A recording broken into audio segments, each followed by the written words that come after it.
మీ ఎలాంటి వ్యాపార ప్రకటనలకైనా వెంటనే మా ఛానల్ సంప్రదించండి. నమస్తే. ప్రస్తుతం మనతో పాటు ప్రముఖ ఆధ్యాత్మికవేత్త, జ్యోతిష్య వాస్తు పండితులు, లలితాదేవి ఉపాసకులు బ్రహ్మశ్రీ నానాజీ పట్నాయక్ గారు ఉన్నారు. గురువుగారితో మాట్లాడదాం. నమస్కారం గురుగారు. శ్రీమాత్రే నమః. నవంబర్ మాసం విశేషంగా కుంభరాశి వాళ్ళకి ఎలాంటి ఫలితాలు ఉంటాయి, ఓవరాల్గా ఎలాంటి జాగ్రత్తలు పరిహారాలు తీసుకుంటే బాగుంటుందంటారు? కుంభరాశి వారికి ప్రస్తుతం రాహు యొక్క సంచారం రాశిలో జరుగుతుంది. 2లో వక్రించిన శని ఉన్నాడు. అలాగే అదేవిధంగా 6లోకి గురువు చేరి 12వ తేదీ నుంచి వక్రించి మరలా 5లోకి వెళ్తున్నాడు. సప్తమ కేతువు భాగ్యస్థానంలో ఉండేటువంటి శుక్రుడు అష్టమంలో ఉండేటువంటి శుక్రుడు 2వ తేదీ నుంచి భాగ్యంలోకి వస్తూ భాగ్యంలో ఆల్రెడీ రవి ఉన్నాడు. ఆయన 17వ తేదీ వరకు ఉంటే 17వ తేదీకి 2 గ్రహాల కలయిక వస్తుంది. కుజుడు రవి అంటే 2 అగ్రెసివ్ ప్లానెట్స్ దశమ స్థానంలో. అలాగే మనకి చూసుకున్నట్లయితే ఈ చంద్రుడు 1వ తేదీ 2వ తేదీ 29, 30వ తేదీ రాశిలో తిరుగుతుంటాడు. ఈ యొక్క గ్రహస్థితి మూలంగా అసలు వీళ్ళకి ఎటువంటి ఫలితాలు వస్తాయి, ఏ విషయాల పట్ల ముఖ్యంగా జాగ్రత్త వహించాలి. ఎందుకంటే ఎప్పుడు కూడా గోచారం ఈ కాంబినేషన్ ఉన్నందుకు ఈ జాగ్రత్త వహించాలని చెప్పుకోవడానికి. అయితే పర్సనల్ చార్ట్ మెయిన్ ఎప్పుడు కూడా. కాకపోతే ఇదేంటంటే వాతావరణం బయట ఉండే ఎలా ఉంది, బయట మనకి ట్రాఫిక్ ఎక్కువగా ఉంది, అలాంటి విషయాలకి. అయితే ఈ విషయాలు ఎలా ఉన్నా మనం చిన్న చిన్న రెమెడీస్తో దీన్ని సెట్ చేసుకోవచ్చు. అయితే ఈ విషయాలు చెప్తుంది నేనైనప్పటికీ కూడా చెప్పేస్తుంది సాక్షాత్ లలిత అమ్మవారిగా భావిస్తూ, ముఖ్యంగా 1, 2, 29, 30 తేదీలు ఈ నెల హెల్త్ విషయంలోని, లేకపోతే ఏదైనా మనం అప్పు ఇవ్వడం ద్వారా లేదా అప్పు తీసుకోవడం ద్వారా మోసపోతామా అనుకునే అంశాలలో చాలా జాగ్రత్తగా ఉండాలి. అయితే ఎప్పుడైతే లగ్నంలో రాహు ఉన్నాడో, సప్తమంలో కేతు ఉన్నాడో, వీళ్ళు ఆ రాహుకేతులు మారేంత వరకు, అంటే ఇప్పుడు 1 నెలలో మారలేరు, ఇంకో సంవత్సరం 1 మంత్ పడుతుంది. కాబట్టి వీళ్ళు కొంచెం వివాహం కానివ్వండి, పార్ట్నర్షిప్స్ కానివ్వండి, సామాజిక సంబంధించినటువంటి అంశాల్లో ఏదైనా యూట్యూబ్లో కావచ్చు ఎక్కడైనా మాట్లాడేటప్పుడు చాలా జాగ్రత్తగా ఉండాలి. ఇక వీళ్ళకి ఫైనాన్షియల్గా చూసుకుంటే సహజంగా ఇన్ని రోజులు వీళ్ళకి పంచమంలో ఉన్నాడు గురువు, ఇప్పుడు 6లోకి వచ్చేసాడు. అక్కడ వచ్చినటువంటి గురువు కూడా మీకు ధనాధిపతి 6లో ఉన్నందుకు భయపడాల్సిన పని లేదు. ఎందుకంటే అమ్మో షష్ఠ స్థానంలో గురువు అంటాం.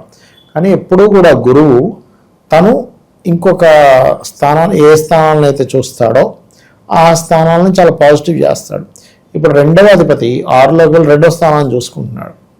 ఎప్పుడైతే ధనాధిపతి ధనస్థానాన్ని చూసుకుంటాడో ఫైనాన్షియల్ గ్రోత్కి ఏమీ ఇబ్బంది లేదు. కాకపోతే 2లో శని ఉన్నాడు కాబట్టి ఇక్కడ ఏంటంటే వీళ్ళు కాస్త శని భగవానుడి దగ్గర దీపారాధన చేయడము, కాలభైరవ అష్టకం చదువుకోవడము, ఇవి ఖచ్చితంగా వీళ్ళకి మంచి ఫలితాలు ఇస్తాయి. ఇంకా అందులో డౌట్ ఏం లేదు. అట్లాగే మరొక విషయం ఏంటంటే ఈ కుంభం వారికి చూసుకున్నట్లయితే చతుర్థాధిపతి అయినటువంటి శుక్రుడు ఎప్పుడైతే భాగ్యస్థానంలో ఉన్నాడో, చతుర్థ భాగ్యాలు అంటే చతుర్థం అంటే ఈ ప్రాపర్టీ అనుకోండి, వాహనం అనుకోండి, అంటే ప్రాపర్టీ మూలంగా, వాహనం మూలంగా కూడా ధనయోగాన్ని ఇస్తాడనమాట ఇక్కడ. అది ప్రధానంగా మనం చూసుకోవాలి. అండ్ అలాగే మరొక విషయం ఏంటంటే వీళ్ళకి కొద్దిగా సిబ్లింగ్స్ వల్ల, లేకపోతే కొన్ని మిస్కమ్యూనికేషన్స్ వల్ల, జాబ్లో ఎవరో ఏదో అన్నారని ఒక గొడవ వల్ల వీళ్ళకి జాబ్కి ఇబ్బంది వస్తుంది.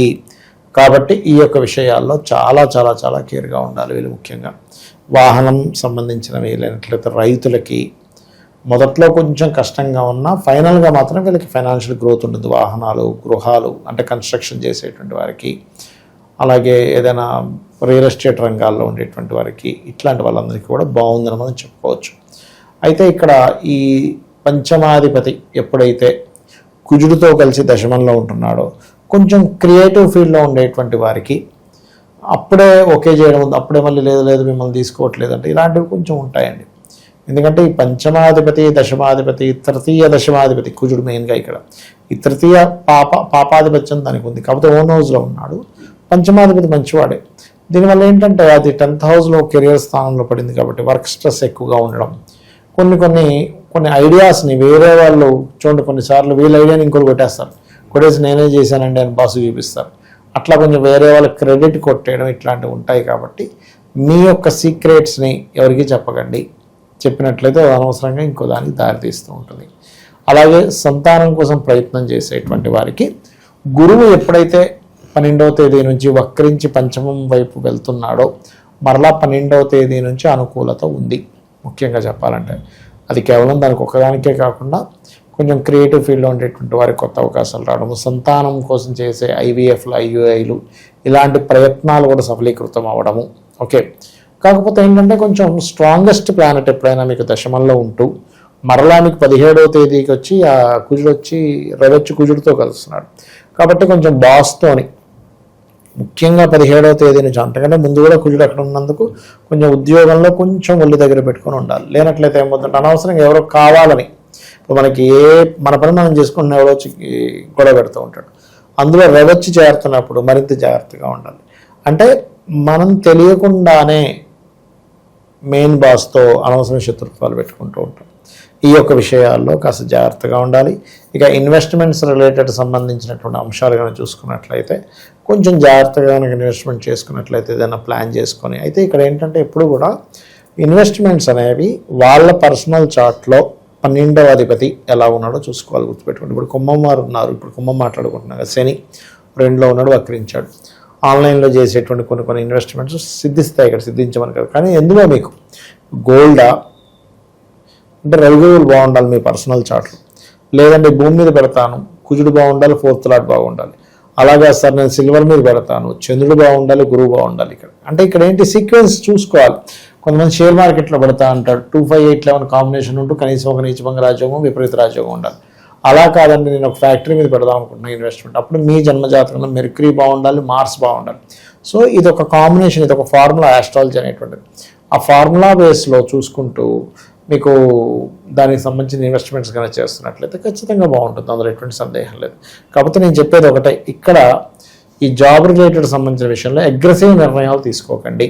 ఒకవేళ అంతగా మనకి లేదంటే నేను కామ్గా ఉన్నా సరే ఇంకోళ్ళు ఇబ్బంది పెడుతున్నారు అనుకున్నప్పుడు సూర్య భగవాను చూస్తూ ఓం భానుమండల మధ్యస్థ భైరవీ భగవానే నమః, లేదు విష్ణు సహస్రనామాలు వినడం, ఎందుకంటే బుధుడు వచ్చి చేరుతున్నాడుగా, అందుకని ఆ బుధుడు కంట్రోలింగ్లో ఉంటుంది. లేదు జాబ్ గురించి ఇబ్బంది పడుతున్నానండి అనుకునేటువంటి వారు ఓం మాణిక్య మకుటాకార జానుద్వయ విరాజితాయై నమః అనే నామస్మరణ చేసుకుంటే కూడా అన్ని విధాలు బాగుంటుంది వీరికి. చివరిగా గురుగారు, భార్యాభర్తల మధ్య సంబంధాలు ఏ విధంగా ఉండబోతుంది? ఏమైనా థర్డ్ పర్సన్ వల్ల ఏమైనా ఇబ్బందులు వస్తాయి? కొంచెం ఉంటుందండి. ఎందుకంటే ఇప్పుడు ఇక్కడ ఏమైందంటే ఈ సప్తమ స్థానంలో కేతు ఉన్నాడు చూసారా, కేతు ఉన్నప్పుడు ఎలా ఉంటుందంటే ముందే సప్తమాధిపతి రవి అక్కడ, కేతు వచ్చి చేరినప్పుడు ఏమీ లేకపోయినా ఇగో క్లాషెస్, అంటే అసలు పెద్ద రీజనే ఉండదు, విచిత్రంగా. అంటే ఇప్పుడు నేను ఒక చిన్న కేసు చెప్తా, సందర్భం వచ్చింది కాబట్టి. ఒక ఇద్దరు భార్యాభర్తలు ఒక క్లాస్కి వెళ్ళి వచ్చారు. క్లాస్కి వెళ్ళి వచ్చాక భర్త ఏం చేశాడంటే వాళ్ళు ఏదో సమ్ పేపర్స్ అవి ఇచ్చారు, ఈ ఇంట్లో ఒకసారి మళ్ళీ చదువుకోండి అని. భర్త జస్ట్ ఇవి నువ్వు చూసావా, ఇవి చదివావా మరి ఒకసారి అంటే నేను చదవననే కదా నీ ఉద్దేశం, అంటే నేను అంత బద్ధకస్తురాలనే కదా నీ ఉద్దేశం అని గొడవ అయిపోయింది. ఆయన అన్నది ఏంటి, అక్కడ తిట్టలేదు, కొట్టలేదు, బూత్ మాట్లాడలేదు, ఏమీ లేదు, ఇవి చూసావా అన్నాడు అంతే. అంటే నేను చూడననే కదా నీ ఉద్దేశం. అరే అలాగే అదే బాబు, చూస్తే ఇంకా బాగుంటుంది కదా, క్లాస్కి వెళ్ళే కదా ఇద్దరం కలిసి, నేను చూసే నువ్వు చూస్తావేమో అని. అది వాళ్ళిద్దరి మధ్యని అది క్లియర్ అవ్వడానికి ఓ 2 రోజులు టైం పట్టింది.